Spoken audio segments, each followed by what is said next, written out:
Hai, Assalamualaikum semua. Selamat datang ke Tek Ibrahim Channel. Okey, malam ni Tek nak share dengan korang kisah Villa Nabila. Mungkin sebelum ni korang pernah dengar daripada YouTuber-YouTuber lain, pernah baca dekat artikel-artikel mana-mana kisah Villa Nabila ni. Tapi malam ni Tek nak ceritakan balik kisah Villa Nabila. Sebab ramai gila yang request nak dengar daripada Tek kisah Villa Nabila. Pengetahuan korang, Villa Nabila ni sebenarnya rumah banglo. Rumah banglo yang besar, yang mewah, yang cantik.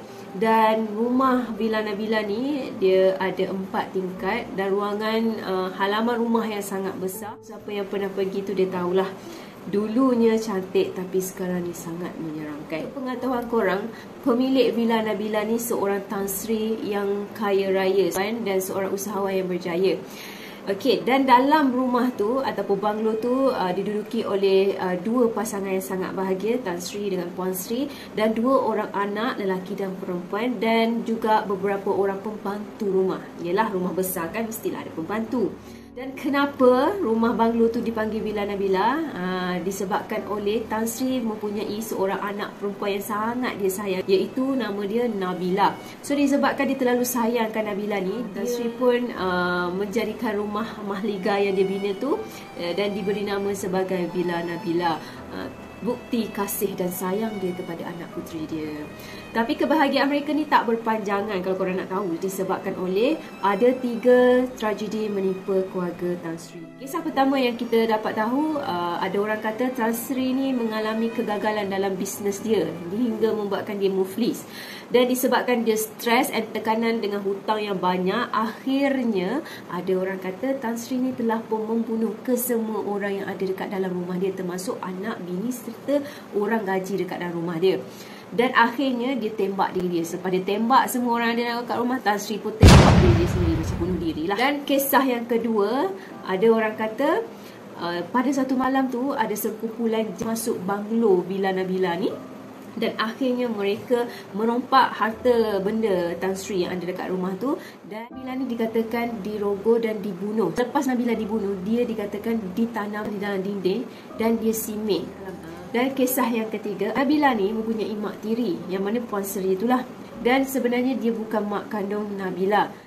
Ayah dia letakkan semua harta yang dia ada atas nama Nabila. Dan disebabkan dia sakit hati dengan tindakan husband dia tu, dia pun bunuh ke semua orang yang ada dalam rumah tu. Dan akhirnya mak tiri dia menghilangkan diri. So 3 cerita ni kita tak tahu kesahihan yang mana, sebab kes ni tak digempar-gemburkan, cuma kita hanya dengar kabar angin sahajalah. Dan kalau korang nak tahu, kemungkinan besar disebabkan cerita-cerita mitos yang kita dengar tu menyebabkan rumah tu tak ada orang nak duduk, ataupun memang tak ada pewaris daripada Tan Sri, sebab semua ahli keluarga dia meninggal. Dan disebabkan itu, banglo Villa Nabila dibiarkan begitu saja dan tak ada orang jaga, dan akhirnya naik semak samun dan dalam keadaan menakutkan. Beberapa tahun selepas itu, mulalah dengar cerita-cerita daripada orang-orang yang berada di kawasan tu. Dia orang kata dekat rumah Nabila tu ada lembaga yang sangat menakutkan. Dan bila orang dah cerita macam tu, mulalah geng-geng paranormal jejaki kawasan tu dan masuk dan tengok sendiri. So ada satu kisah yang berlaku dekat Malaysia, yang mana 30 orang remaja berani masuk ke dalam rumah banglo Villa Nabila tu dan dipercayai hilang. So cerita ni berlaku pada 2013, yang mana 30 orang pelajar ataupun remaja yang plan untuk masuk ke kawasan rumah Villa Nabila tu lah. Yang mana sebelum kejadian tu, mereka ni dah plan awal-awal nak masuk ke rumah tu lah, kerana nak cari hantu lah. Dalam kumpulan tu, kalau korang nak tahu, ada lelaki dan ada juga remaja perempuan. Pada hari kejadian ni, 30 orang tu pun bersetujulah dan bersiap sedia untuk masuk ke dalam rumah Nabila. Tepat pukul 12.30 malam, mereka pun pergi terjah rumah Nabila tu. So, pada hari berkenaan tu, ada salah seorang daripada grup diorang bagi tahu, ada orang cakap kalau nak masuk, kita kena masuk angka ganjil. Tak boleh masuk angka genap. Tapi diorang ni masuk dengan angka 30 orang. So, mana kata salah seorang daripada mereka kata, alah, kita kan ramai. Kumpulan mereka ni pun berkumpul dekat pekarangan rumah Nabila. Dan mereka mula untuk masuk ke dalam rumah banglo Villa Nabila tu. Masuk ni, mereka semua dalam keadaan ceria lah, okay, bersemangat. So sampai je dekat dalam rumah Nabila, dekat ruangan tamu, sebab kat sana ada 4 tingkat. So salah seorang daripada mereka bagi tahu yang kita boleh berpecah dengan 3 kumpulan. So satu kumpulan naik atas, satu kumpulan dekat bahagian ruang tamu, satu kumpulan lagi di bahagian dapur. Waktu mereka berpecah, salah seorang daripada remaja lelaki ni terjumpa peti besi yang mana tak tahulah apa yang ada dekat dalam tu. Mereka pun bercadang untuk angkat dan bawa keluar. Tiba-tiba ada salah seorang remaja perempuan ni kata, jangan ambil, kau letak balik. Dan dia mula rasa takut. Dan salah seorang daripada sahabat mereka ni pun kata, kau jangan takut sangat, kau relax je. Macam tu lah. So mereka ni saling menenangkan ahli mereka ataupun kawan-kawan dia. Tiba-tiba dalam keadaan seronok tu bertukar menjadi suasana yang sangat kelam kabut sebab mereka agak ramai. Tiba-tiba salah seorang remaja perempuan yang tegur tadi, dia kata letak balik. Tiba-tiba dia ternampak satu kelibat yang sangat menakutkan, yang mana dia nampak ada budak perempuan kecil berlari menuju ke tangga. Dan waktu tu dia kata letak balik barang tu, and dia rasa takut gila lah. Tiba-tiba mereka pun tengok kepada remaja perempuan ataupun kawan dia ni. Dia tengok mata dah terbeliak macam tu. Tak lama lepas tu, remaja perempuan ni dikatakan pengsan dan beberapa orang yang ada dekat kawasan tu mula terkena histeria.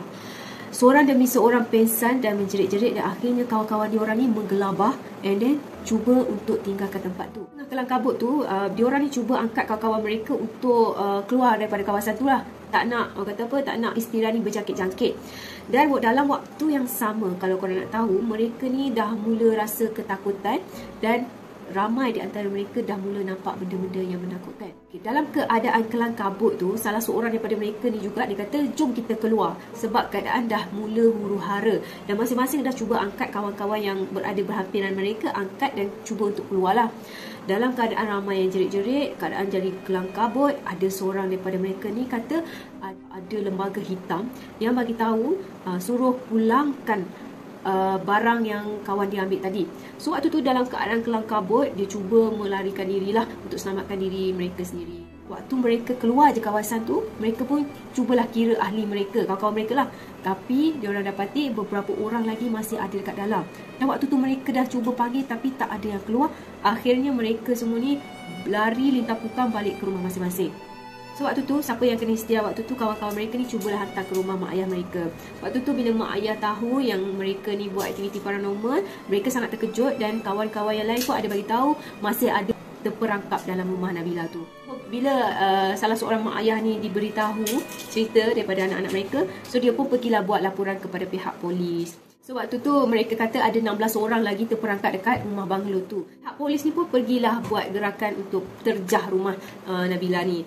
Lepas polis tu buat rondaan dekat dalam rumah banglo tu, polis kata tak ada sesiapa pun dekat dalam tu. Mulalah cerita yang mana remaja semua hilang dan masuk ke alam gaib.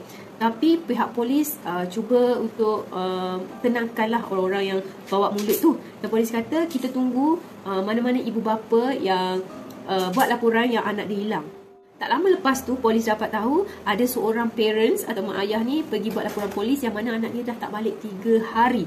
So makna kata anak dia ni mungkin terperangkap dekat banglo tu lah. Polis ni masih lagi lah menyiasat dan cari tanpa henti. Dan selepas 3 hari, kalau korang nak tahu, seorang remaja bernama Ijat ni dipercayai hilang. Sebenarnya bukan hilang di rumah banglo Villa Nabila tu. Sebenarnya Ijat ni dia pergi juga tahu dekat rumah banglo Nabila tu. Tapi pada hari kejadian, lepas dia ketakutan lari lintah pukang tu, dia pergi melepak kat kedai makan dulu untuk redakan ketakutan dan akhirnya membuat keputusan untuk pergi ke rumah kawan dia. Sebenarnya kisah yang dikatakan beberapa orang yang hilang dekat dalam rumah banglo tu adalah palsu sebab polis bagi tahu tak ada sesiapa pun yang hilang.